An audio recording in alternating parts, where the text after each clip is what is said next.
This is Emmett. And Jessica. And you're listening to the Friendly Atheist Podcast. Please go to patreon.com/friendlyatheistpodcast to support this show and get your ad-free episodes. Why do you sound grumpier than me for recording at night? We're recording this at night at my request. I was sitting down to dinner with my husband because life is terrible, and I thought I could have a little glimpse of relief, and I got a thing. We got to record now. Yeah, and so...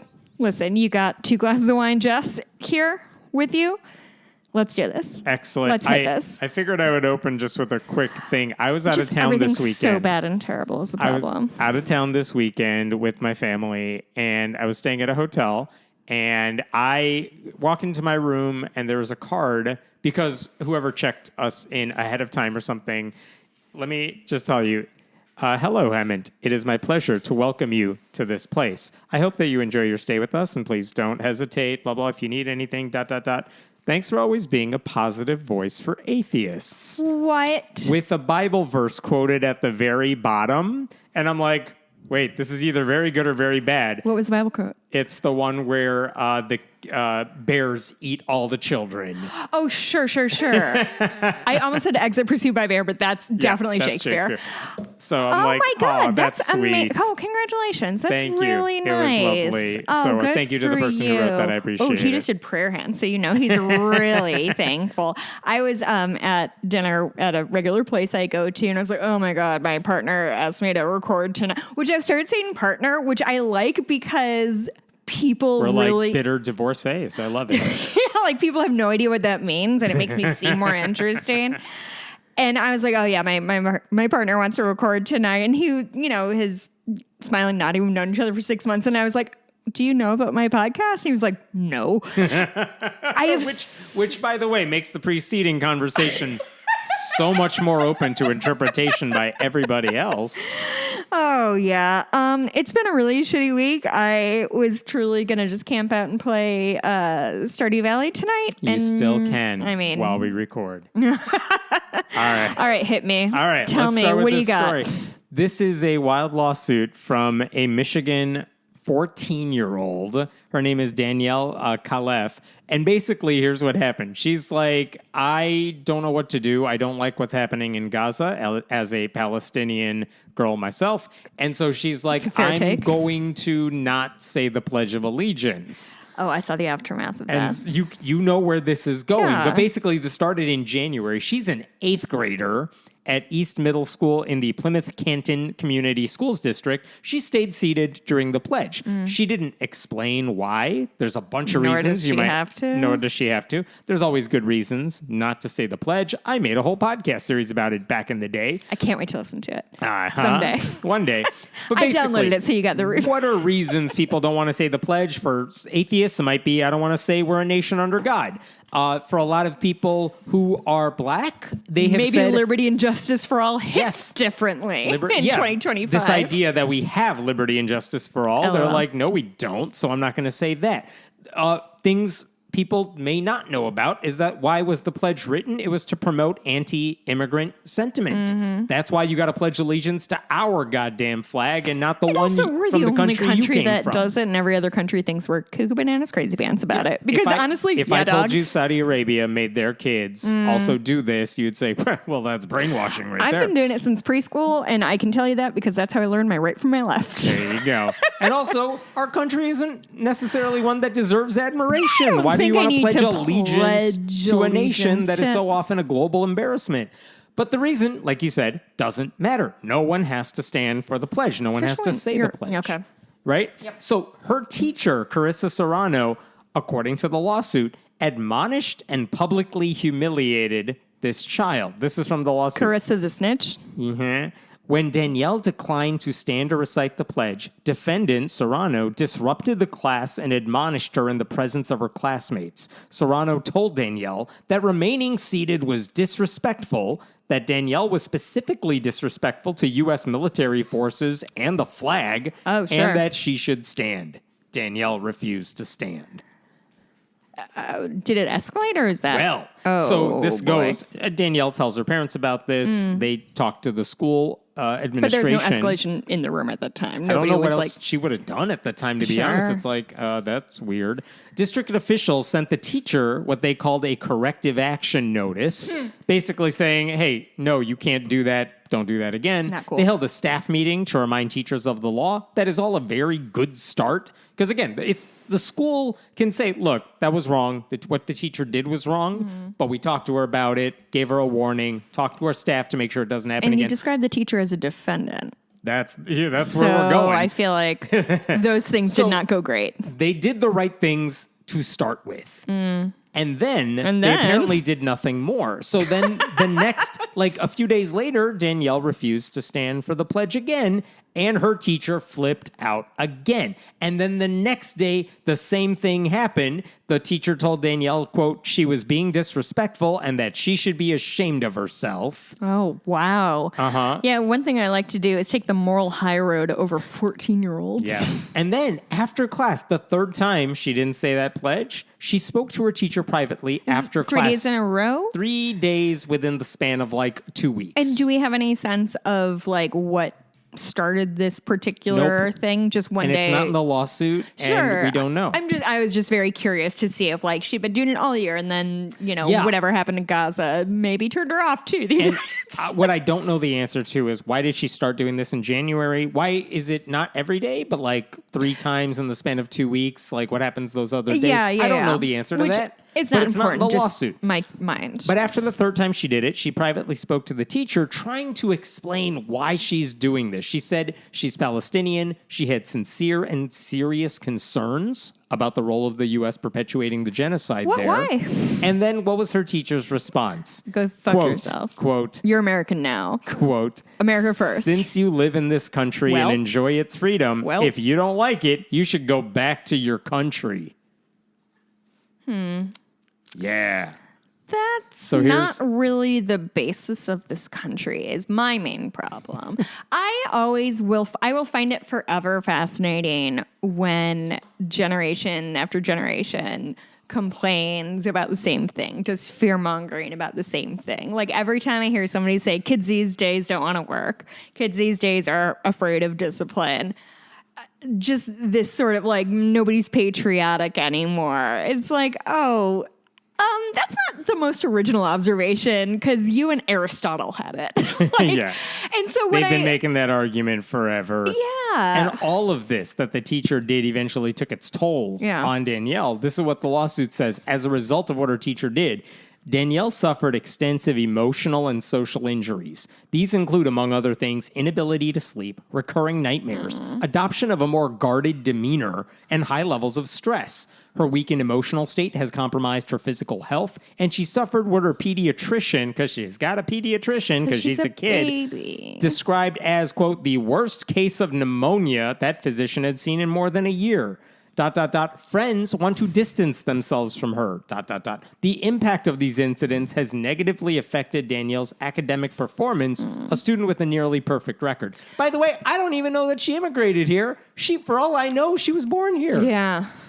Oh my God. So while any one of these things might be grounds for might not be grounds for a lawsuit by itself, when you see everything that happened, like they complained, her family complained to the Sure. school. The school said, "Don't worry, we got this taken care of." But they didn't. Can you give me an idea of the student population? Is it mostly white? Is there a large representative population in this of district, Palestinians? I don't know, but in this Like area of Michigan in Michigan, there's a general is- lot of people who are I'm Palestinian, just wondering if who are it's straight Arab. up and down racism or I if don't know there's if something it's- more to I it. don't know if it's straight up racism or just ignorance about any of this. A lot of times we see teachers who say, you got to stand for the pledge. And they genuinely believe everyone has to, and they don't know any better. Sure. I don't know if this teacher's dumb but here's the thing. The school had this conversation with the teacher where they were supposed This to lay mistake out. one time happens. Right. Yeah. It doesn't happen Mistake is repeatedly. generous. And so that's the issue. When you see everything the teacher did, it's no longer, whoops, I made a mistake. It's ignorant rage taken out on a student. It's an adult bullying a kid in their care. Right. And the administration didn't take it seriously enough to punish the teacher or prevent more overreactions in the future. Or certainly punish enough to prevent the reaction or the action from happening again. So a group called the Arab American Civil Rights League, they sent a letter to the district in February, basically demanding a few changes. They wanted a thorough investigation of this teacher's conduct. They wanted appropriate disciplinary measures if the allegations were substantiated, a formal apology to Danielle and her family, and what they called cultural sensitivity and anti-discriminatory training for all staffers. And later that month, in February, the superintendent responded with a public statement that said basically nothing. This is after they received that letter. This is the superintendent, Dr. Monica Merritt. As soon as we became aware of the allegation, the teacher involved was immediately placed on leave. Then, following a review and investigation, appropriate action was taken. Then it goes on for paragraphs. But it doesn't specify the appropriate action? Nope. And this is a regular teacher, right? This isn't a substitute? This Correct. isn't... Okay. And I looked on the district's website. Weird. She is no longer in the staff directory. So I don't know if she was back at the school. I don't know if she was fired, if she's still on leave and they removed her name from the website in the interim. I don't know. But the fact is, this teacher allegedly said these things to the kid. Yeah. Even after the school said they put a stop to it. And then the district still hasn't proven that they've done anything to actually take this seriously. They're just like, don't worry, we took care of it. We got your letter. It's fine now. Wink. Well, okay, but what did you do? And No, they're we like, took care of it. we can't We talk about super it. took It care of involves it. personnel, so we can't say anymore. Listen. So we hella took care of it. that's why the Arab American Civil Rights League and the ACLU of Michigan are now suing the district and the teacher herself. They say the district either failed to follow up, supervise, monitor, and or investigate her conduct, and there was a failure to implement any appropriate policies, training, procedures for the teacher, blah, blah, blah. So they're basically saying, hey, courts, you step in to say this girl's First Amendment rights were violated, that the district cannot stop students from staying seated during the pledge, and pay up if whatever the fees are as all these cases go. The fact is they should not need a judge to make this happen. Because the district, all they had to do is say, yeah, this teacher fucked up. We're going to talk to this teacher and make sure it never happens again. And we're going to make sure our whole staff knows. And they can publicize that. And they could say, this is the actions we've taken to make sure it doesn't happen. Sorry to the child. Also, this teacher has learned her lesson. Do you think this is like a cultural change of... I guess we see it mostly in police, of we're not going to hold anybody accountable. We're going to... quote unquote, take care of this internally. Like we see it in churches and things like this. Public school districts do this all the time where a teacher gets in trouble and they handle it internally. But what they were asked, what the civil rights groups were asking for is, that's fine. You deal with the teacher. We're not asking for public details. You can handle it the way you need to handle it. Yeah. However, this is what we are expecting. Make sure that this doesn't happen again. Well, guess what? It did happen again. Yeah. They haven't announced if this teacher has been fired or not. And people deserve a right to know. Well, that also feels like publicly I don't need her available public files. right? I don't know. That just feels like publicly available she's information. Gone now. I mean, she isn't. If she was, they would have announced it. They would have told us if she was gone. And basically make this stuff public, not her files. Those are the district's privilege or whatever, but all the stuff you could make public, show us you actually care. And that's what this lawsuit is forcing them to do because they're not doing it on their own. So what I think is interesting is there are so many lawsuits that any lawyers will gleefully dig up every last thing that usually a woman has done in her entire life to use that as evidence against whatever accusation she's making. And it's just weird to see it kind of inverted of like, we're going to protect this. Ugh, I hate it. If it was something more serious, like some sort of predatory crime or something, they would not say, listen, we did an investigation and this is exactly what we found. They would say, we take it seriously. We're working with the police in that case. And that teacher is no longer on staff. Everything else, we can't speak anymore because it's personnel information. It's now a police thing. That's what happens in a more serious case. In this case, no one's asking for her to go to jail, but it's tell us school, tell us that you take this seriously enough, make a statement about it. Yeah, I mean, You're not doing anything. I just think that the thing you need to know when you send your kid to school is that they're not going to get bullied by the staff. It would be nice. That feels like the least they can promise. So let me tell you a different story of a school, but this one is disturbing for very different ways. This guy's name is Mark Richards. He's been teaching music for over 2 decades at a school called St. Francis Xavier School. It's in Louisiana. And their mission, it's a private Catholic school rather, and their mission on their website is we want to unite church and family. We want to bring everyone together, right? Okay. And by all accounts, for 2 decades, excellent teacher. In fact, it turns What out... kind of music does he study? Do you know? What does he study? What does You he said teach? what kind of music? I think he's the only music teacher at the school, just so it's everything. Choir, band, everything. Cool. Everything. He does Dope everything. as hell. Apparently, 2 years before he started working at this school, he met another man, fell in love. They eventually got married in 2014. Congratulations. Right? Now, that poses a problem for this guy because it's Catholic school. And they require their staff to sign morality clauses saying, you accept Catholic dogma on everything, abortion, homosexuality, whatever. And remember, the Catholic Church's position on this is being gay is fine, but acting on it is definitely a problem. He should invite them over, and they should have twin beds set up like Lucy and Ricky. Yes, there you go. Now, here's the thing, Mark Richards openly admits all of this. He's like, I continue to sign the contract every year because, like so many of my colleagues, we all kind of know the morality clause isn't really enforced. There's no way to police, for example, who is having sex outside of marriage, who's getting an abortion early on in the pregnancy before it's visible. The school can't police any of this. We all know it's like, yeah. We're here because it's a job. We do the job. We love the kids. Do you think those kinds of concessions are more harmful or okay? Do you think it's better for people to be like, yeah, I'm going to Liberty University or whatever, and I'm going to stay with my partner. Because they gave me a scholarship and I don't really care. But I'm just going to live my life, and if they want to bully me about it, they can. Or is it like, I'm not going to go to your terrible school if I can't live the way I want to? This guy doesn't strike me as he's trying to push buttons for the church. He's just saying, look, it's a Catholic school. Everyone knows if you work at a Catholic school, no one takes any of this stuff seriously. Is he himself Catholic? It doesn't matter. It doesn't matter. It doesn't matter. He's there for a job, and by all accounts, he's very good at his job. And so he explained later to news teams and stuff, he figured that part of his contract is more of a wink and a nudge, right? Everyone who knows him knows he's the school gay. has better shit to do than police its staff's personal life. A lot of these Catholic schools, they have to run according to the rules of the archdiocese. And so they're like, this is the contract. Yeah. Listen, sign it.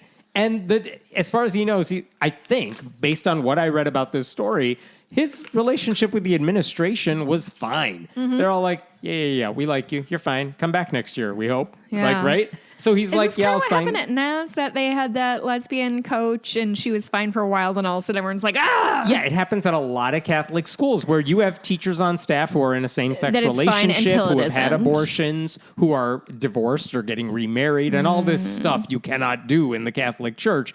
But it's like, yeah, but we're a Catholic school and we got to function, and these people are good at their jobs. And all the rich Catholic divorcees in the Chicagoland area are like, I hate this for you. Right. And there's always one parent who actually takes any of this shit seriously. So seriously. But by and large, all the parents are like, are my kids getting educated? Do they have good teachers? Is the answer yes? Then I don't care. Is my kid out of my hair for 8 hours a day? That Perfect. too. So basically, this guy fully admits, yeah, I was married to this guy. Yeah, I still signed the contract. Very open about that. And it was never a problem. He's done this since 2014 for the past decade. It's never been an issue. And not only was the fact that he's gay not a secret at all, he actually said, here's the sad part of this story, his partner died of a heart attack in 2023. Really sad. And after that happened, Mark Richards said students and staff members were sympathetic and supportive.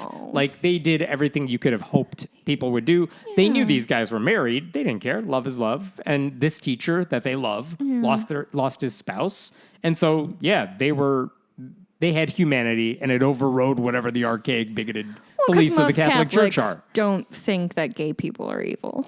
I think that would U.S. be Catholics do not think that you are correct. Now, here's the thing. When the obituaries were written about the partner, one of them that I found, I assume it's like the obituary for this man, it said at the time, he is survived by his husband of 22 years, Mark Richards, of New Orleans, Louisiana. All right. Yeah, That's whatever. how obituaries do. Yeah. Somehow, and for no apparent reason that I could figure out, a parent in the community found that obituary. Who is this parent? I don't know. Why were they looking for this information? Like, Mark Richards is not exactly a Googleable name. Yeah, you had to maybe go searching for this They're shit. updating their phone books. Like, just read the obituaries, cross them out if they need to. So, like, we don't know who this parent was or why they stumbled across this obituary. We know this parent is a fucking snitch. That parent told school administrators, hey, this guy was in a same-sex marriage. Yeah, he no longer is. Who cares? He was. And Richards, the newspapers, so the angry. reporters, they asked this teacher, like, why do you think this person, do you know who did it? He's like, nope. Why do you think this person came after they're a you? cunt. He said that person may have been, quote, disgruntled. That's the most he said. And he's a choir teacher? Everything teacher. Band Okay, so teacher. it's not even like he's like a math teacher and he's failing your kid. Right, like nobody's like spitefully failing somebody out of choir. This teacher did not say like, oh, this parent had a vendetta against me. No, because of a kid or because of a grade. Your solfege scale is not where it needs to be. Right. What's up, music people? That was a really good deep cut. There solfege you go. scale, because you have to, it doesn't matter. No idea. So It's the Jeremies. after 2 decades at the school, this guy was fired He was fired. last week So his husband died, in and then 2023. and then his place of work was like, congratulations. Also, suck my dick. Right. And so really quickly. Just like Jesus would have done. Of course. Jesus famously hated people who are married and in same-sex hated people in relationships. grief, hated people in who were poor, hated people Hated who Christian had filmmakers, which disabilities. explains all their movies. Here's what I like about this dude. After he got fired, first thing he did, he's like, do I still have access to my email? I do. Great. Sent a note out to like the whole community, Like basically. all at school.com or whatever. Yeah. And he basically said, I won't be returning next year. And y'all can suck my dick. I think presumably to push back against any nefarious allegations. Like, well, why did this teacher go away with no reason after 2 decades? That's because y'all are homophobic. Right. In New Orleans, of all places. I'm sorry, we're going to be precious about like sexuality in NOLA. In that email, he basically explained, look, there's this morality clause. He explained his deceased husband. And he also said this, I have not been in violation of the morality clause for the last 2 years. And no one can find... I fucking hate that. I hate that he had to clarify. that. Like, I haven't had sex with a man in 2 years since my husband died. Like, cool. This is definitely why these rules are in place. Because we definitely want to know if you've had sex after your spouse died. That's my business. I mean, mind you, they are not asking that question of any of their other staffers. Because, again, this is the point of the morality clause. They can't police it. I almost just asked you when's the last time you had sex, and then I was afraid you might tell me, and I just cannot. I just can't and won't and won't There and you shan't. go. There you go. And so he said... Oh, and we're friends. Like, why do these people want to know what people are doing behind closed doors? Like, have it with respect. I don't want to know what your shit is. This is a conversation you're having with yourself, by the way. But it's just so all this guy what I'm trying to says- think of. Like, whose fucking business is it? Like, Right. imagine if, like, my boss, I don't have a boss. You're my boss. No, you're not my boss. Of just I count as when I your used to boss. have like a full-time job, if somebody was like, excuse me, did you smooch a lady over the weekend? Like, what? Why? So this guy Who? not only says I've not been in violation of the morality clause for the last 2 years, Still hate and it. no one can find any incident of my acting inappropriately with anyone, let alone a student. Like, I didn't do anything wrong, is Well, what he is saying. to Listen, this Hammond, the Catholic community. Church has a long history of never, ever, ever violating its tenets and never harming Oh. anybody who they're supposed to protect. So Yes, if this man famously is the not first hypocritical. Catholic to ever do something wrong, then I Yes. guess we should definitely Yes. come down. I will say, he did not apologize. He had nothing to apologize for. Good for him. He basically admitted what the community already knew. And by the way, that the administration, he said, also knew, but they were willing to ignore up until that point. He actually said to a reporter, Yeah, the principal and my coworkers knew about my partner. They didn't care, though, because I kept it to myself. I didn't talk about it in the school. In my heart, there was a school paper cover of him Ellen DeGeneres, yep, I'm gay. Remember that cover? There you that's go. in my head. That's what that school was. Yes. And all of a sudden, the school's like, who? Yes. And so, A gay choir teacher? Sorry. are we learning Broadway show tunes? What? Never. Right. Homo. So Richards then added at the end of his email, teaching your children. Bobby was actually gay in Community. You're going to feel bad in a second. God damn it. Teaching your children has been one of the joys of my life, and I treasure the memories.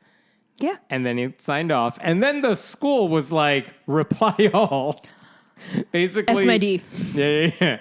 After they just say, we apologize for the way in which you received this news and acknowledge with great respect the emotion around this announcement. These cunts. ... After much thought and prayerful consideration, we determined that Mr. Mark, that's what everyone called him, would not be given a contract for the upcoming year.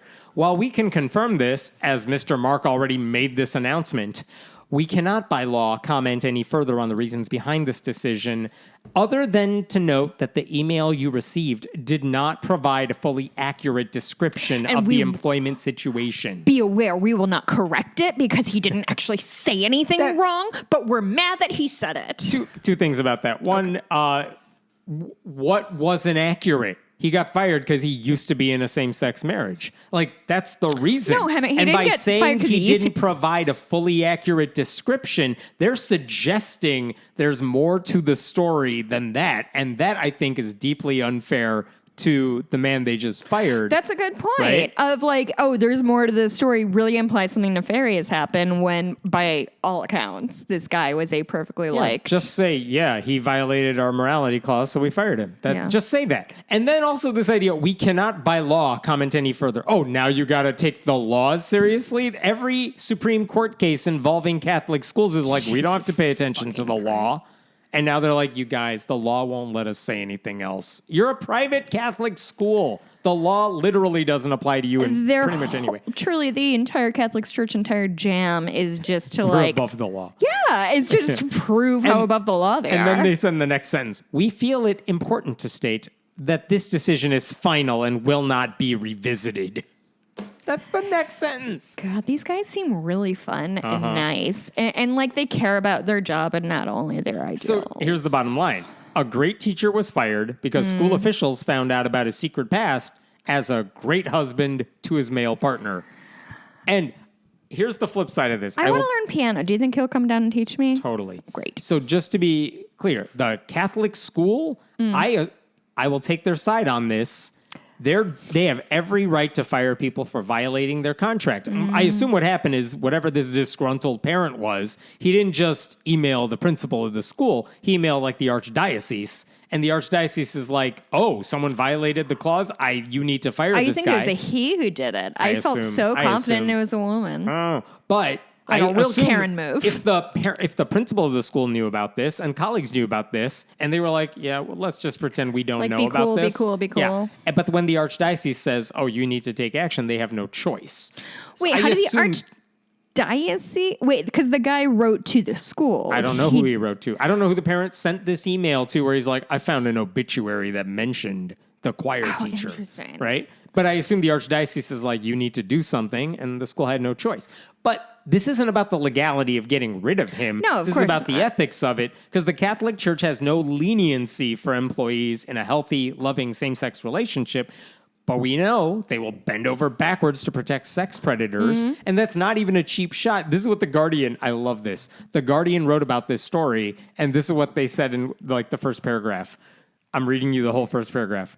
A longtime music teacher at a Catholic school in the New Orleans area recently lost his job when it was revealed to an evidently disgruntled parent that he was another man's widower, igniting a scandal within an archdiocese that has otherwise largely been occupied with trying to reorganize its finances in federal bankruptcy court after its clergymen spent decades sexually molesting children. Wow. As the Guardian? That's the Guardian. Ooh, they do not fuck around over there. They went on to say in the article, Jesus. St. Francis is one of numerous Archdiocese of New Orleans affiliates that are being counted on to contribute to what is expected to be a 9-figure settlement resolving this bankruptcy protection case. 9 figures. The officials made that Chapter 11 bankruptcy filing mainly in an attempt to dispense with hundreds of clergy molestation claims dating back decades as affordably as possible. So brave. To be clear, this archdiocese like is thinking about paying between $180 and $230 million to about 600 abuse survivors. Oh my Christ. So that's what they're working on. But you know, who's the real bad guy? This is the real problem. Yeah. Is the story done? Almost. Okay. One upside to this has been watching the community just rally behind this guy. Has he landed on his... Have we said his name or are we going... Mark Richards. Mark Richards. Is the teacher. Well, he's ungoogleable, so he's fine. Like the parents, between comments made to the press, there's also one of those petitions online to get the archdiocese to rehire him. LOL. They actually, I know. You're appealing to the wrong people, bud. That's right. They do have a cute logo that says... They have a logo? They have a logo for the petition that says, "Don't pray the music away, bring back Mr. Mark," with a guitar that has a cross where the hole should be. And kind of a rainbow cross. Yes. A little bit. Unity. Very gentle rainbow. I read this and I'm like, my heart goes out to these people. Good for them. But also I read their quotations that they made to the press and I'm like, hey, parents, what the hell are you doing? Yeah. Because what do you mean? Here's parent number 1. I would like to see the morality clause change. I would like the line regarding homosexuality in the morality clause that educators sign to be removed. Your identity is not your morality. I hope we have a voice in this. It's just emotional. That's parent 1. I mean, that feels like... I think, Kevin, we're... Why am I mad about this? No, well, we're about to hit a crossroads that we always hit. And that's that some people are just... Naive feels condescending, but like... They go to their Catholic church. They like their pastor. They like the people they go to church with. It's their community. It's their third space, right? They're not work, not home. Their third. It's their Starbucks. I'm fucking serious. Church. Like right. it's a very real thing about like community, and I again know people who are Catholics but don't believe in a lot of this shit, and I can sympathize with people who are like, well, I was raised Catholic. I want to send my kid to Nazareth or whatever fancy Catholic schools around, or, St. Benedict. And don't necessarily, and think, okay, this is a good school. High, grade point average, going to get me into college. They don't necessarily think of the ethics because they are dumb Republican voters. I'm not saying they are. I'm saying they're comparable to them because they're like, I like my representative, and you have no idea what the fuck these people are voting on that will hurt you in the long run. Here's parent number 2.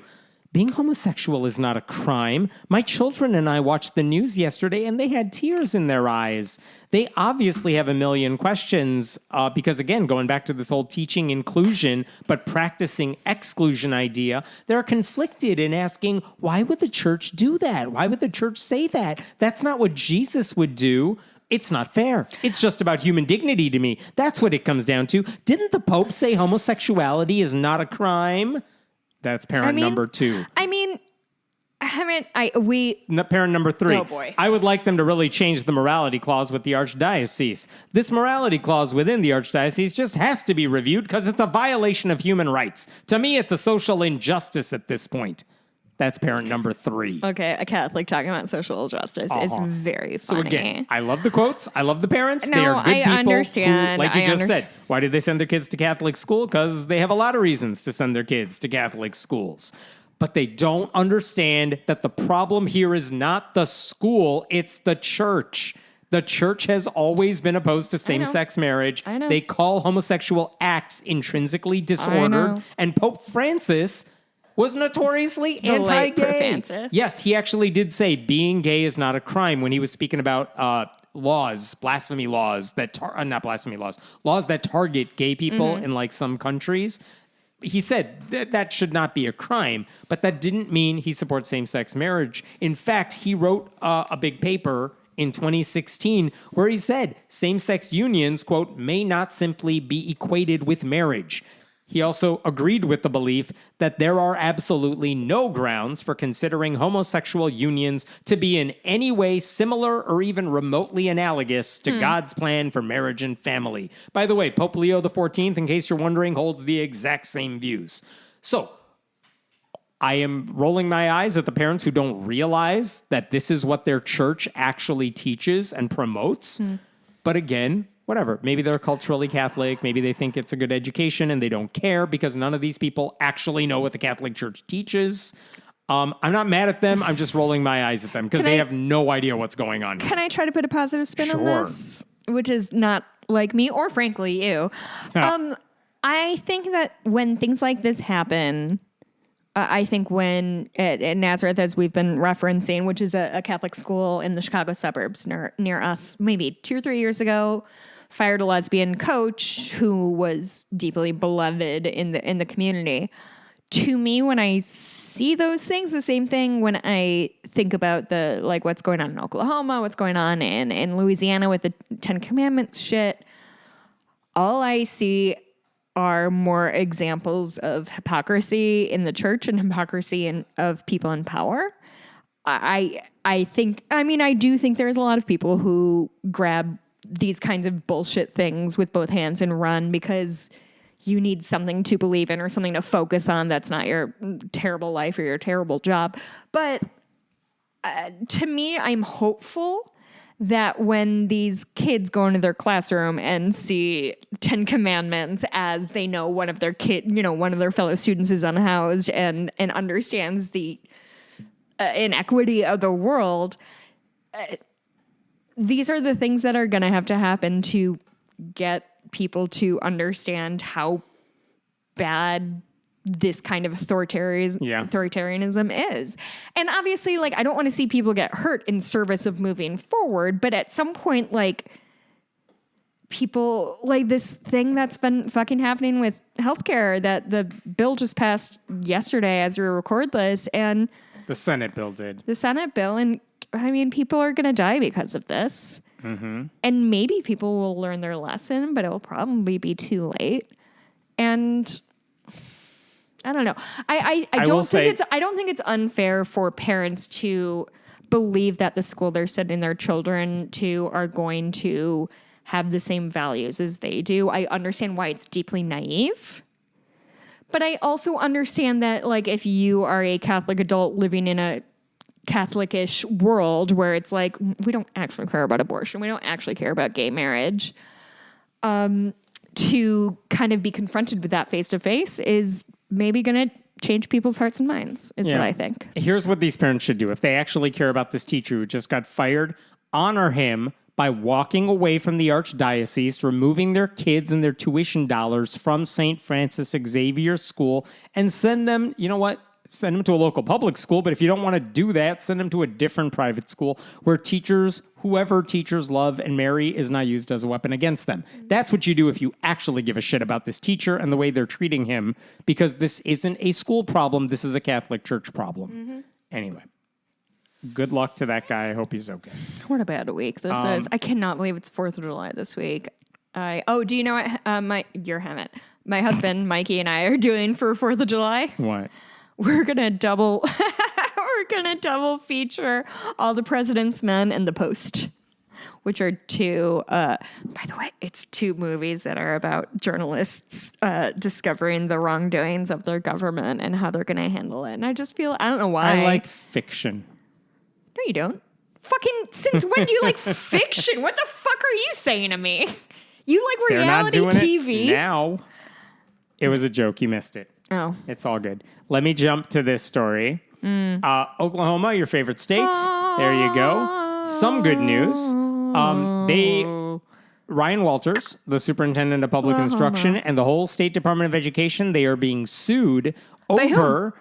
I'll tell you in a second. They are being sued because, remember, last time we talked about them, they had just implemented a new set of social studies standards that not only push right-wing conspiracy theories... Didn't they say 2020 is question mark? Yes. They said the 2020 election was basically, it had discrepancies and things like that. So it's not just right-wing conspiracy theories, it promotes Christianity throughout. They are now being sued by Americans United for Separation of Church and State and a local education, a state education nonprofit called the Oklahoma Appleseed Center for Law and Justice.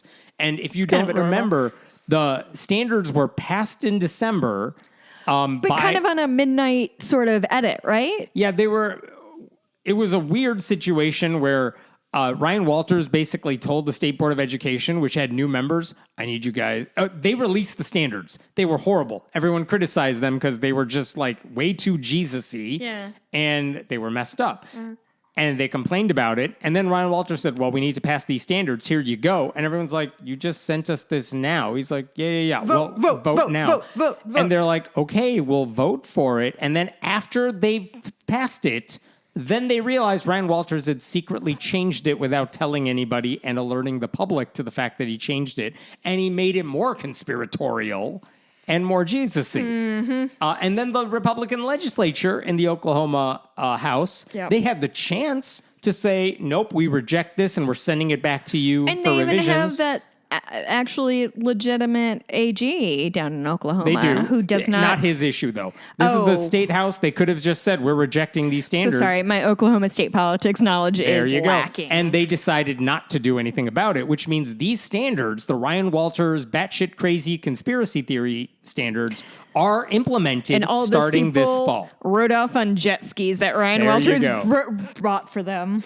Ugh. Right. Now, what were in these standards? When he first announced them last December, the way he announced it is his press release said, the standards include Superintendent Walters' Bible curriculum recommendations and mention the Bible and its historical impact over 40 times. Then they quote Walters saying, Oklahoma is putting the Bible and the historical impact of Christianity back in school. Do you think eradicate radical woke influences from our schools. Do you think there are more quotes from the Bible or from non-white people in the history book? Say that one more time. Do you think there are more quotes from the Bible or from non-white people in the history Hands book? down. They removed in the standards any mention of George Floyd, any mention of Black Lives Matter, even for the modern what's going on in politics like recently, what's caused any change? No. Who cares about that besides Antifa? Yeah, right. Are they still mad about Antifa or is that nope, that gone? That's old now. Oh, that's old now. What is it now? Just the woke mob? Yep, they're still against the woke mob. I kind of miss Antifa because it made us sound like we were organized. We had such a good rapport with the president of Antifa. I miss my $5,000 checks. Yes. So what was taught in these lessons? This is old version and the revised Walters version. First graders are taught the purpose and meaning of the Pledge of Allegiance and the significance of the phrase under God. Oh my God. First graders have to explain the meaning of In God We Trust, our national motto, and the importance of religion to American people. Second graders have to be taught stories from Christianity that influenced the American colonists, founders, and culture, including the teachings of Jesus of Nazareth. For example, the Golden Rule, which is not a Jesus original. Do you want to others? That was in my second grade classroom wall. Is that not a Bible quote? That's been around well before the Bible, though. It's not something he just came up with on his own. He meaning Jesus? He meaning Jesus. Okay. Right? I was just wondering who you There's meant. a lot of David Barton-esque pseudoscience. It suggests the founders and the foundational documents of the country were influenced by Christianity. You guys have to listen to Jefferson Lies if you care. In 8th grade, students would have to evaluate the role of Judeo-Christian ideals in supporting colonial demands for independence, as exemplified by the Bible being a frequently cited authority by America's founders. It was not. I wish I was dead. What about for high school students? The indoctrination was stronger. Christianity and slavery were only connected through Christian humanitarians who called for abolition. There's no mention of how the Bible was often used to justify enslavement. What about the War of Northern Aggression? Doesn't exist anymore. What about U.S. government classes? Students would have to describe how the Constitution was influenced by religion, morality, and the Bible as a frequently cited authority by America's founders. It was not a thing. World history. Kids have to treat the Bible as historical text. It says you have to describe how Christianity worked in ancient Rome, including quote, the meanings and effects of Jesus of Nazareth's words as recorded by Matthew. I don't mind them learning about Christianity in ancient Rome. Okay, but listen. the idea that, no, we got firsthand accounts, quotations from Jesus. It's written in this book, so it's a primary source. My understanding of Roman history is rooted fundamentally in I Claudius. I do believe that Jesus of Nazareth was famously born in the fucking middle of the Roman Empire. So to pretend that Christianity was a thing is so willfully like misunderstanding history, like as if it was like truly. We've been doing this Further stupid you go podcast back in time, the more it overlaps. like we've been doing this stupid podcast for 10 years, and if people would pretend that we've been influential for that long, that's untrue. We're not influential now. There you go. Oh my god. So, do they believe it? This is always do they genuinely believe this bullshit? These are very dumb people. Walters? So yes? Walters, yes. So you think he believes it fully? Oh, I think he's a true believer, Yeah. and he also thinks Donald Trump is his Lord and Savior. But he didn't hire him, which is truly, Still honestly, the funniest thing that happened I last talk year. about it once a week to any stranger who will have me. Like, hey, let me tell you about my good friend Ryan Walters. Who made these standards? The 10-person Ryan Walters. review committee included the co-founder of PragerU, a representative from the American Enterprise Institute, a conservative nonprofit, the Heritage Foundation, the group behind Project 2025. Only 3 of the people on this 10-member committee ever lived in Oklahoma. Oh, good. And no public school teachers or administrators. And then, like I said, he revised these standards that were already bad enough. He's like, let me fix some stuff, and then made everyone vote on it. What fixes did he make? For example, I mentioned this earlier, Less but a science. U.S. history course that all like freshmen basically in high school have to take, the initial version said, what do you need to know about like the first Trump administration? This is a hard question to anybody. Like if you had to teach kids who don't know anything about these subjects, what do you teach them about the first Trump administration? Oh, and what the original standards had in there included talk about changes in foreign policy, because they did happen under Trump. Talk about the impact of George Floyd's death, the response to COVID. Talk about issues relating to the 2020 election, which is their way of saying talk about January 6th. Yeah. Those are good things. Those are good big things to talk about. And those are just you got to mention this. Yeah. And you can do whatever else you want, but you got to mention outline. this stuff. Right. The revised version that Ryan Walters like scribbled in the margins. Drops out George Here's Floyd. what he said. Yeah, drops George Floyd, drops Black Lives Matter, but it also includes a line that says, COVID originated in a Chinese lab. Finally. We know it for a fact. Yeah. He said there are discrepancies in the 2020 election. He falsely claims there were security risks with mail-in ballots. There were, quote, sudden batch dumps of votes that just helped Biden win. But there was another section in that 9th grade history class on what did we do during the Biden presidency. And they included, like, for example... Did they just include a page of those stickers that said, I did that, with Joe Biden pointing, and they would put it on gas pumps? Yeah. For Is example, that just all the chapters? the old version said describe the challenges and accomplishments of the Biden administration, and they gave some specific talking points that teachers have to discuss. That's fine. The revised version says describe the challenges. I mean, like, it only focuses on the challenges, doesn't mention... Well, a bunch of fucking white nationalists were kind of holding up everything Right. Biden wanted to do. So that was his main problem. So that's the issue. Like, this is a right-wing conspiracy nut writing these standards, passed it without alerting the public, passed it by lying to the State Board of Education, and it also includes all this religion in a way that is historically inaccurate and a promotion of Christianity. And making matters worse in a separate way, even if those standards go into effect, which they now have, it's also hard to find textbooks that cover this shit. As one Democratic senator in Oklahoma pointed out, if you deviate so far from the established facts, textbook companies are either not going to be able to write books that cover the shit you want them to study, or they don't want to write books for you because it's like, well, we don't want to ruin our reputation. Well, so my understanding is that frequently Texas is sort of the heart of textbook country because they have such a huge populace. Right. And the idea is, well, we want to please Texas because it's such a big populace, but also that will allow us to expand nationally. Yep. Oklahoma, I do not think has the market cornered in terms of educational Right. textbooks. So where are they going to get this stuff? Like PragerU? Is that where you're going to get material from? It sounds like it. In any case, the legislature Like said we're not going to touch this, and they'd let the new standards get implemented. And again, Ryan Walters, he's the guy that wanted to buy 55,000 Trump Bibles for public schools. Excuse me, leather-bound Trump Bibles. Or Leather-bound. leatherette. Thank you. Yep. So these standards are another way for him to inject Christianity where it doesn't belong. Right. And every time he's been asked about it, he's like, I'm not pushing my religion on everyone or my political beliefs. I'm just, it's Christianity, it's tradition, it's American history. It's not. So what's this lawsuit all about now? What they've done with the lawsuit, Americans United and the Appleseed Center for Law and Justice, what their lawsuit says, it represents like 36 plaintiffs of a variety of religious views. These are parents, teachers, everything. And they all say these standards violate religious freedom. They oppose their tax dollars being spent on education standards that promote religion and inaccuracies. And for example, they list out in this lawsuit what went wrong here. This is not just we're offended by what's in here. Right. They say the standards voted on by the Board of Education were never released to the program to the public in advance. That violates the State's Open Meetings Act.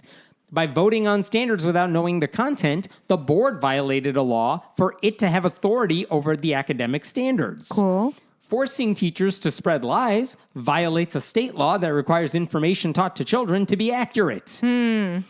Spreading Christian propaganda to kids violates a law requiring age-appropriate standards, which they say these are not age-appropriate because you're shoving religion in my kindergartner's face. They also say by promoting Christianity above other religions and no religion, these violate the Oklahoma Constitution. Sure. By the way, filing this in state court because we know the Oklahoma Supreme Court is pretty good while the U.S. Supreme Court is not. So the lawsuit says Sorry, can we just pray on that for a minute? That the Yeah. Oklahoma Supreme Court is less terrible than the Supreme Court. So the lawsuit asked the court invalidate these new standards, prevent Walters and his allies from implementing them in the coming school year, and just keep using the old ones until a new set of standards that are consistent with the law can be approved. And by the way, my favorite thing about the lawsuit, they repeatedly quote Walters in interviews that he did with right-wing places. Really? Where he just openly admits this is about shoving Jesus in everyone's place. Yeah. Oklahoma is standing strong, ensuring students have access to the Bible as a vital cornerstone of our history and values. The Bible will now be recognized as a foundational text. In one interview, he was asked, are you bringing the word? Are you bringing God? Are you bringing Jesus back to the classroom in Oklahoma? Walters responded, we are. What else we got? Walters also said, we increased the standards dramatically. We put the Bible back in. He said, I will not stop fighting for our kids to understand the Judeo-Christian values that the country was founded on. We cannot tolerate those who have taken the Judeo-Christian values out of our schools. He said the Supreme Court lost their mind by driving God and prayer out of school. We are going to have prayer in school in Oklahoma. We are going to have the Bible in school in Oklahoma. Then he said, you don't have America if you don't have that Christian foundation. We brought it back to our schools. Yeah. Oh, boy. So I love it. I love that they're just quoting him repeatedly, basically admitting, yeah, of course I want to get Jesus back in kids' schools. Do we have a resolution? No, they just filed it this week. I will say the lead plaintiff in the case is called Reverend Dr. Mitch Randall versus Ryan Walters because he's the first main plaintiff. They sued him personally? Him personally and within his, I think it's personally. Within the realm of his job? I think so. But in any case, the guy who's the main plaintiff, the lead plaintiff, so he's Mitch a Randall, doctor and he's a reverend? a Baptist minister. Oh, boy. And he took aim. Listen to this quotation from this guy. As a Christian, I object to Oklahoma's new social studies standards that require teachers to deceive students by presenting inaccurate information as fact. To reduce the Bible to a history book rather than treating it as a theological text does a disservice to public school students, their families, their teachers, and those who consider the Bible to be a book of faith. As a member of the Muskogee Creek Nation, I am especially bothered by my tax dollars supporting state-mandated religious instruction. It's a painful reminder of the forced religious proselytization my family members experienced in Native American boarding schools in Oklahoma. I'm deeply curious to see if they handle the Trail of Tears. It is in the standards, yes. And it's like all the Native Americans were fucking so happy. They danced every step of that Trail of Tears. They're like, Oklahoma. They were tears of joy. We you used to remember. live in North Carolina. Oklahoma's basically the same. We can't wait to really thrive here. Here's the thing. The state and not Supreme get murdered Court, by white people when we discover oil. the Sorry, Oklahoma go ahead. Attorney General, like you said, has been on the side of church-state separation, with big quotation marks, but he's been decent. And the state Supreme Court rightly rejected Walter's previous attempt to launch a taxpayer-funded religious school. So this is the right courts to take care of this they're still stuff. suing that up to the Supreme Court, aren't they? They already ruled on it. Remember, it was a 4-4 tie. Amy Coney Barrett did not vote on it, and that meant the remember earlier now. decision stays. There's so much to remember. So anyway, any competent judge should be able to strike down these standards. But again, these standards are in effect. Yeah. When school starts up in August, these are the standards that are going into effect unless the judges put a stop to it before then. But they don't have the physical textbooks. They'll figure that shit out. That's what I'm curious about. I mean, that's and why you which need a quick feels like- resolution on this because Yeah. schools have to get training. That does they feel have like to start a thing prepping. that's happened 2 years in a row that it seems Ryan Walters is at the spearhead of, like, we have to stop this from happening. It's like, it's August. School starts tomorrow. Right. Like, what are you talking about? Like, you know what I mean? It seems like... That's why you wanted to do this. But it's true, too late. it just seems cuckoo bananas that he's like, no, we're just going to go ahead with this plan. Do the kids have books? No, but that's tomorrow's Which, by the way, problem.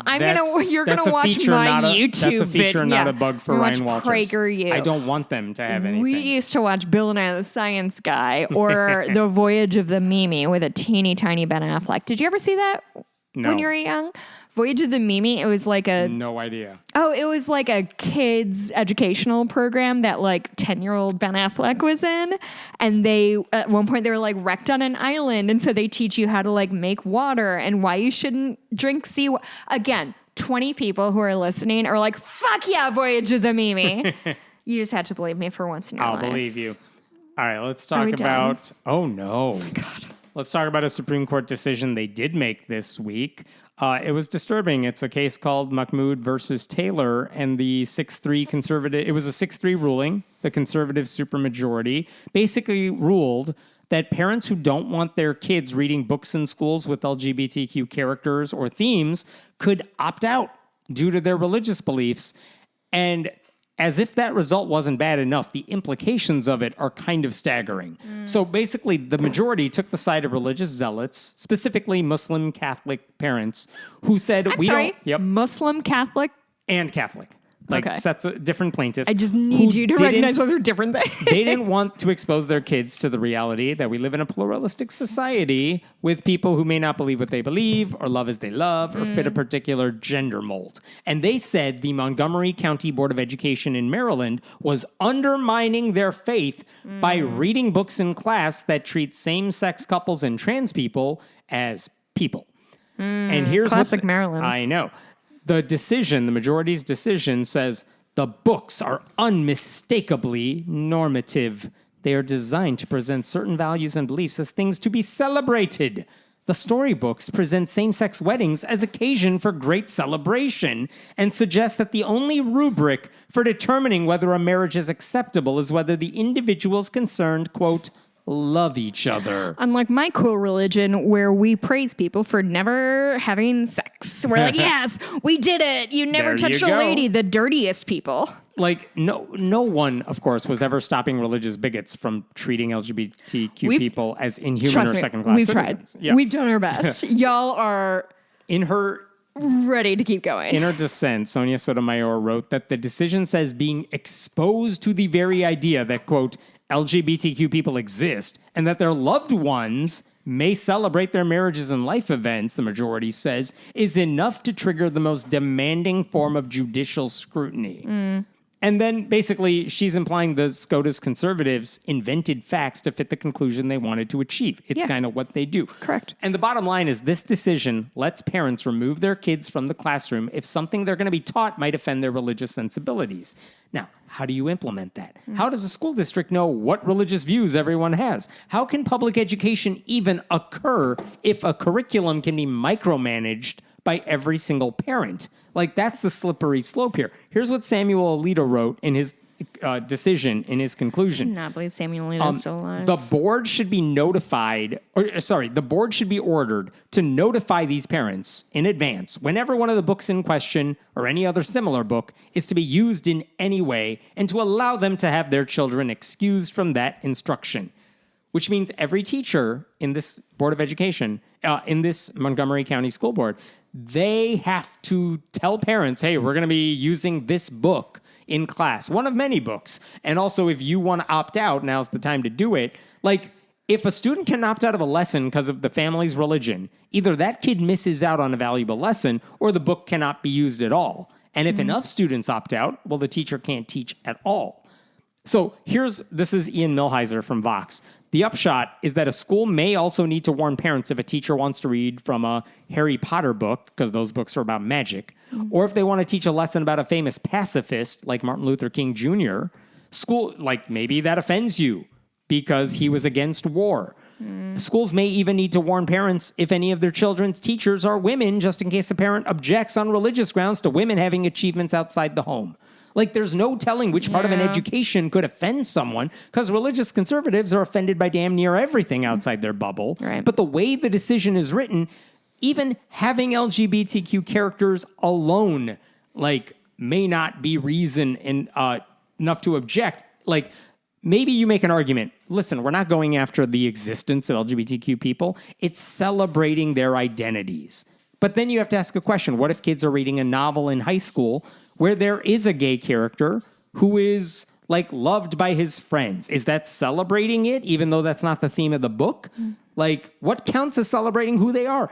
Is a character coming to terms with being gay or trans considered advocacy? No one knows. That's the problem here. The ruling is so vague that the only way to avoid legal entanglement is to just never use books with gay characters at all, effectively erasing them from the entire curriculum. So that's the concern here. Can I just say something quickly?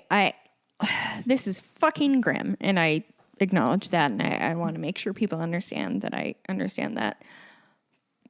I want to say this, and maybe it is easy for me to say as a cishet person, but the queer community has been beaten down for, frankly, its entire existence. You can look back that in the 20s and 30s in Berlin, there was a huge gay and transgender scene that got shut down by the Nazis because they literally murdered people who were studying a gender, basically. Trying to deny the words and experiences and lives of queer people has never worked, and it's not going to work again. This is terrible. This is the worst kind of people trying to do the worst sort of things. But listen, gang, we have... Did you see the pictures coming out of the Budapest Pride Parade in Hungary? Viktor Orban said you can't have it, and then more people came out than ever before. I don't say we because I'm not a part of the community, but y'all can't be kept down. You cannot be contained, and you shouldn't be. So these laws are being passed. They are targeting you. They are targeting me. They're targeting him, and he's brown, obviously. We're here. We've survived shit, and that doesn't mean everybody survives, right? People are not going to make it through this thing, but we as a culture, we as a people, we're going to survive. The queer community is going to survive, and it's going to thrive because we care. We care. We love them. And this bullshit, they can maybe tamp us down for a little bit, but I'm sorry. Banning books has never stopped people from reading the books. Do you think in the 1950s there were no queer people? Do you think in the 1970s? Do you think there's no queer people in fucking Russia when Putin said there's no gay people in Russia? No. This is an amazing community. It is a community that builds on itself all the time and has gotten shit and still rises to the top. We're gonna get through this, but honestly, these fucking people, I don't know, man. So when this case was before the court, a bunch of church-state separation groups chimed in because we all have stakes in this one. So here's Americans United for Separation of Church and State. They said if you let parents opt out of these lessons, it's going to be devastating for public schools. This is what they said. First, it would undermine public schools' ability to foster tolerance, ultimately leading to a less tolerant citizenry. Second, it would stigmatize the children who are not opted out and serve to divide students along religious lines. Third, it would force many schools to tailor their curricula to the religious views of some parents. In the real world, of course, there is no opting out. Exposure to contrary ideas, even ones we vehemently disagree with, is simply a fact of life in a pluralistic society. And they pointed out that a history lesson covering Islam, for example, in an objective and non-proselytizing way, just teaching kids what the basic beliefs of Islam are, could be still considered offensive to some conservative Christians. Like, they complain about yoga in schools. You think they're not going to complain about learning about Islam? So what does a school do? Not teach that or opt out? Like, so a kid doesn't learn about what Muslims believe? AU also wondered, in response to the court's ruling against their side, well, what's going to happen next? Objecting to books featuring single moms, demanding opt-outs from students learning about evolution, objecting to LGBTQ plus teachers present in the classroom. What about LGBTQ plus students? American Atheist, the secular those kids student... need to make sure that they know that they're not welcome in the Christian church. That's the most important thing. I mean, the weird thing about all these rulings and what the Republicans are doing is that they're just shoving away the next generation. Honestly, this but is they've what also I been keep doing trying that to for a tell while. you. Every time you see a thing of like, we're not going to tell children about a thing. They couldn't keep that shit away from me in 2003 when I was in high school. And the internet exists now. Right. You cannot shelter children anymore like that. American Atheist, the Secular Student Alliance, and the Secular Coalition for America filed their own brief with the court, basically saying this is going to hurt our side too, specifically, different reasons. A parent could veto any storybook that features an interracial couple.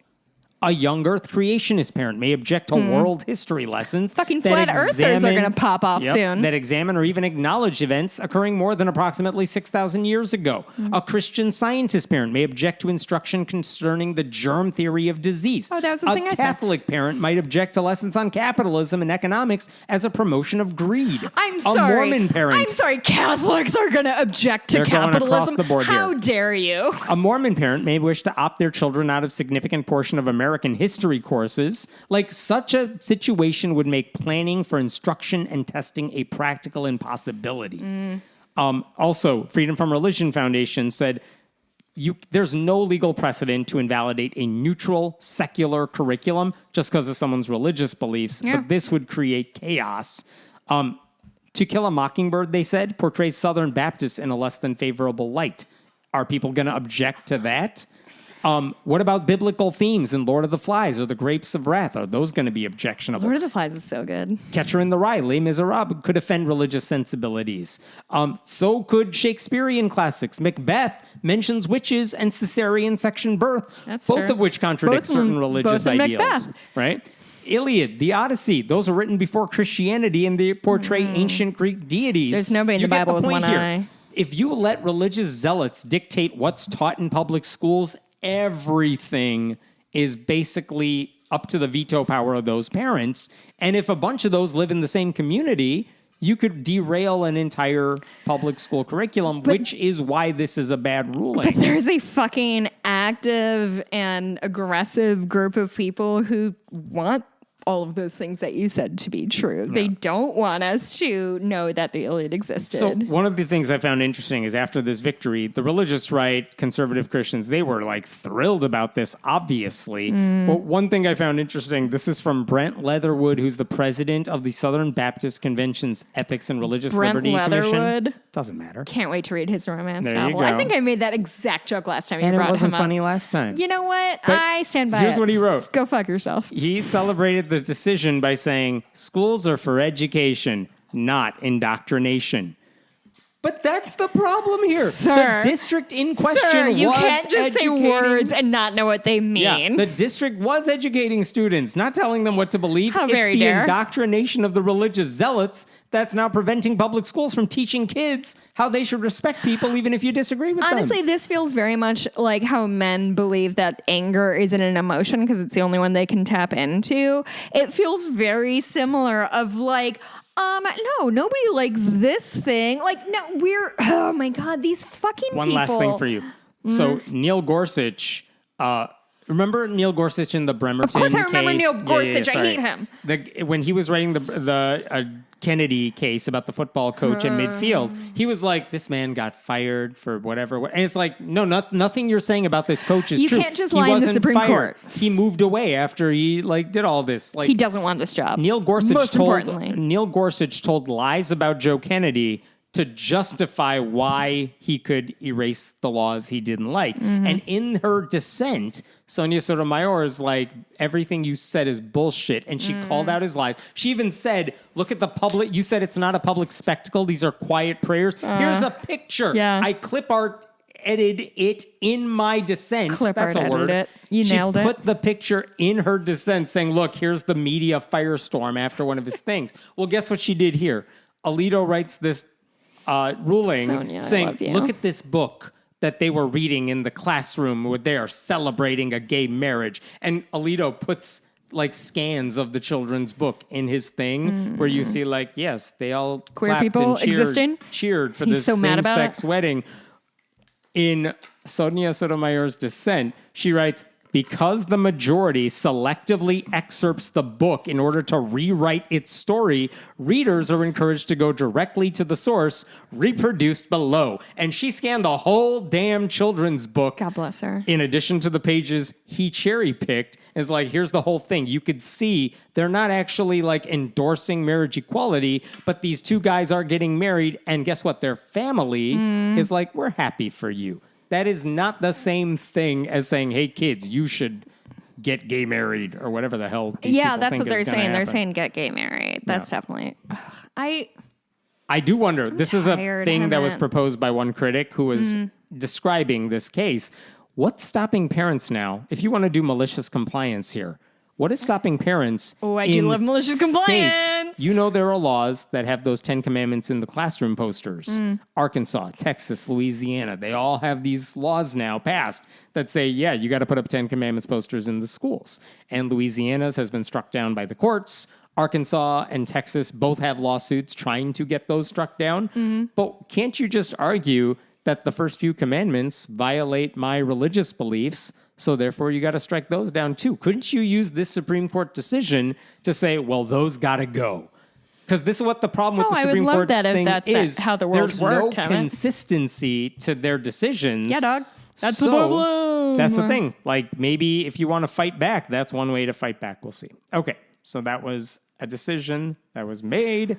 I got one quick last story for you, and then we'll call it a night because it's late, which is that this is just a story that concerns our community, and those don't happen that often on this show. No, it doesn't. But I don't think... Naperville, DuPage, what are we talking about? I don't think a lot of people know this about like atheist organizing or anything, but since 1952... We're all extremely good looking. That's correct. To a person. Since 1952, there's a group of non-religious group leaders around the world who have been gathering in person every few years to talk about various issues in their countries. Maybe it's human rights violations, blasphemy laws, environmental concerns, abortion rights, end-of-life care, and they get together so they can talk about, like, this is what we're doing in our country. You should try this in your country. Maybe we can use our joint influence to change public policy. And also they promote the work their various groups around the world are doing. It's called the World Humanist Congress. That's the title for this gathering. And in recent years, it took place in Oslo in 2011, Oxford, England, 2014, London, beautiful. 2017, Denmark, 2023. And the next one was slated in 2026 to be in Washington, D.C. Uh-oh. Why uh-oh? Because our human rights shit isn't amazing right now There in the you go. United States, So- and I don't think anybody wants to come here. So this World Humanist Congress, slated to be held in D.C. in 2026, American Atheist was going to host the event. They're like, we're moving into the Gaza Strip. It's safer. Yeah, basically, they're the ones taking care of the logistics for all of this. They announced last week that we cannot ensure the, quote, admissibility or security of attendees. Yeah, dog. Especially from parts of the world that the Trump administration and Republicans have targeted. So they said, we can't hold it in the U.S. because it's not safe here. So they literally announced we're moving it to Canada. I was going to say, is it Yep, Canada? they're going to Just Ottawa. Toronto? Oh, Ottawa. Ottawa. Yep, capital. There you go. That's where Toronto is, isn't it?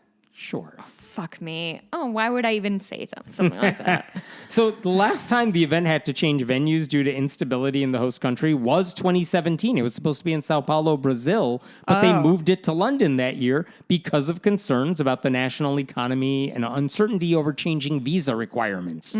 So this is No, happening. Ottawa's Montreal. There you go. think. So this is also, by the way, this has come up with the 2026 World Cup. That's taking place across North America. But we don't know if, like, is the U.S. a place that other countries, even their athletes, can come to? Maybe not. The 2028 God, I was gonna say, we have the Olympics coming up That's in 2028 in Los Angeles. Oh, boy. Just That's going to be last- such a fucking shit like 2 show. weeks ago, the Senegalese women's basketball team had to scrap plans to train in the United States because their visas were denied. Cool. And you know how bad it's been even for legal immigrants in this country. So the people who could benefit from a conference like this one, the World Humanist Congress, could be in danger if they set foot here. And so this is what they said about the move to Ottawa. This is Gary McClelland, who's the chief executive of Humanist International, one of the groups that's kind of organizing this. As a stable, inclusive, and rights-affirming environment. Toronto's in Ontario. There you go. Canada will allow us to convene an event that truly reflects humanist values. Nick Fish of American Atheist said the necessity of this relocation reflects a deeply troubling reality. The current U.S. government is fundamentally opposed to the ideals of pluralism, religious liberty, and free thought. They are damaging our nation's reputation overseas and dismantling the institutions and constitutional rights that undergird our democracy here at home. At a time when our people and values are increasingly under attack, the World Humanist Congress will carry on, not in retreat, but with a renewed purpose to peacefully yet powerfully reaffirm our unshaken support for reason, religious freedom, and equal rights for all. So, excellent news. Humanist Canada will now host the event next year. They usually expect about 1,000 attendees, but what's interesting about this particular thing, which I know most atheists never heard of this, you don't attend this thing, Sure. but it is unique that it attracts people from so many parts of the world that are subject to religious extremism. And the U.S. should be a safe place for those people to gather. That's not Not how we do anymore. anymore.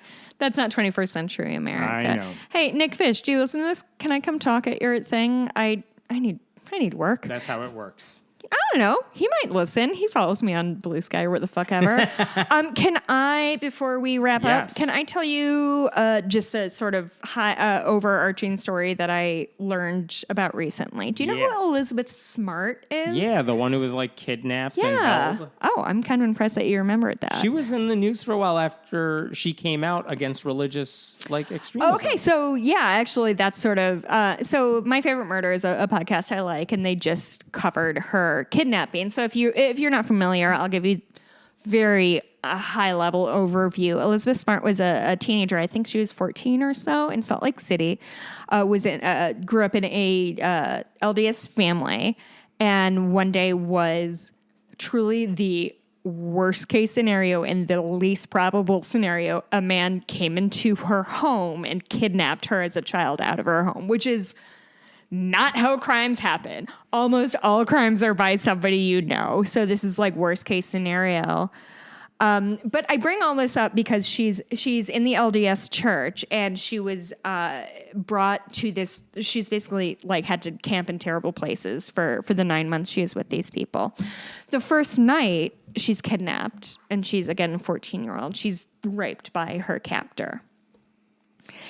And apparently and I haven't read it yet, I'd like to, her new autobiography came out, and she spoke about the fact that, okay, a little bit of background. Like, if y'all weren't around in the early aughts, it was a brutal time. We were an unkind people. Would you say that's true in the early aughts of that's never not true. No, but particularly it was just like if you liked anything, it was weird. Like Will and Grace and Sex and the City did like anti-bisexual episodes. Like it was just a weird situation.